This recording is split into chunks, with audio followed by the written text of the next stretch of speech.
नमस्कार, आपण पाहत आहात ठळक घडामोड क्राईम न्यूज, निर्भीड पत्रकारिता आवत सत्याचा। लोणी काळभोर येथील तरुणाचा भुकूम, येथे भीषण अपघात, तरुण जखमी।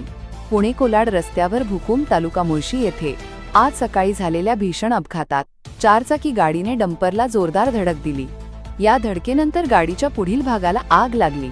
सुदैवाने या अपघातात कोणतीही जीवितहानी झाली नाही। ही घटना आज शुक्रवार सकाळी सुमारे 11 वाजण्याच्या सुमारास घडली। कार MH12X2158 मधील चालक कार्तिक जयेश हाडके वय 21 वर्षे, राहणार लोणी काळभोर, हा छातीला मार लागून जखमी झाला आहे। तो व 4 ते 5 मित्र पिरंगुटकडे जात होते। पिरंगुटहून पुण्याकडे जाणाऱ्या एका डंपरला त्यांच्या चारचाकीने जोरदार धडक दिल्याने गाडीचा पुढचा भाग पूर्णपणे चेंगरला। धडकेनंतर गाडीला पेट लागला, मात्र एअरबॅग्स वेळेवर उघडल्याने चालकाचा जीव वाचला।